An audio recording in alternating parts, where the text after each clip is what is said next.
This is the 6th part of the historical series about the 5 founders of the Geneva Committee.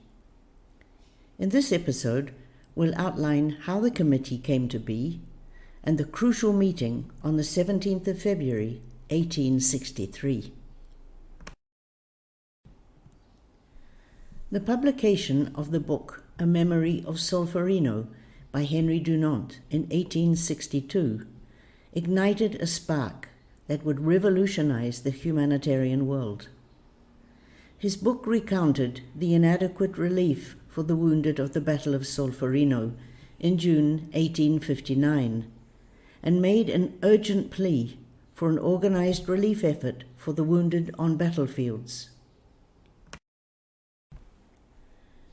The Geneva Society for Public Welfare had been operating in Geneva since 1828. It was a charity that aimed to alleviate, reduce, and prevent poverty, and Gustave Monnier was the president. Dunant himself gifted a copy of A Memory of Solferino to Monnier.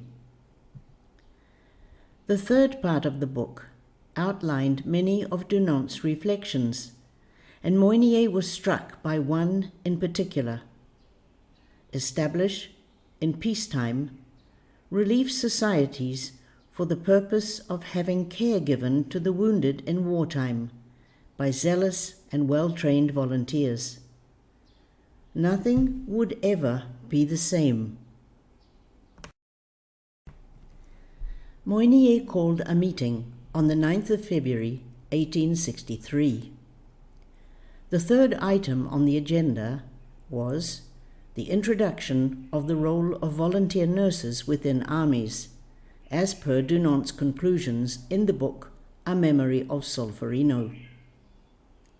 The ambition was to offer each soldier of any rank and belonging to any army the opportunity to be treated and the chance to recover with the help of volunteer nurses.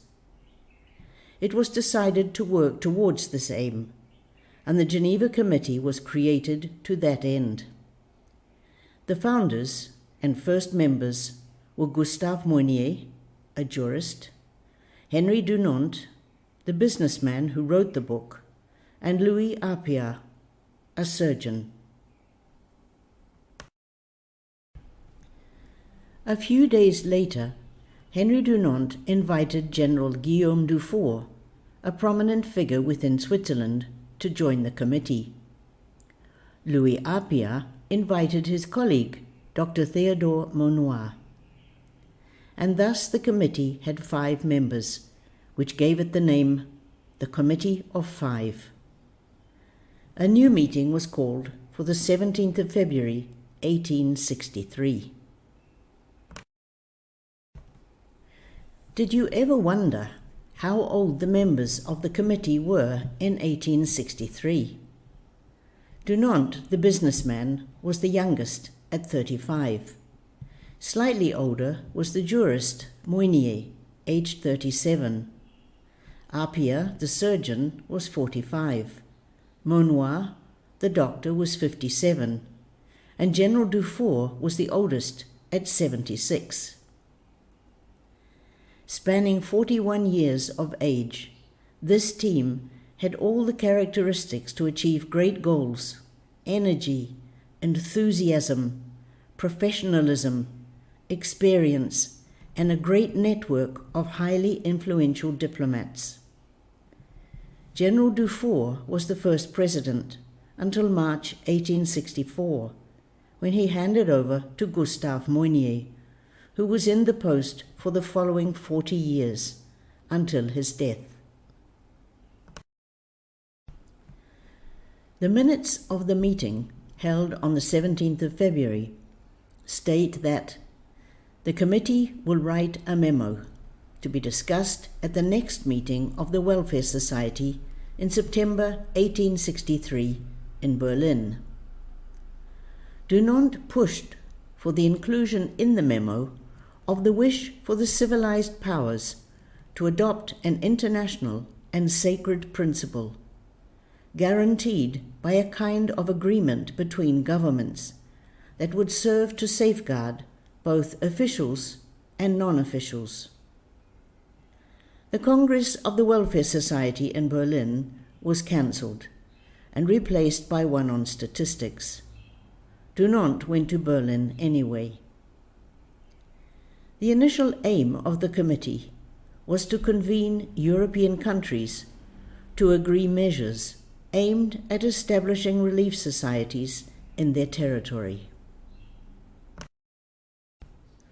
Once it had achieved its goal, the committee planned to disband, but it has remained in place ever since to protect victims of war.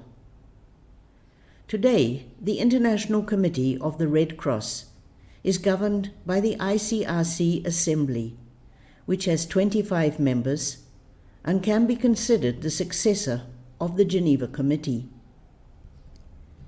The direction given by the committee was positive. Within 5 years, 21 national societies were established. Soldiers who were previously too often left on battlefields to die could now access the same treatment and dignity afforded to generals.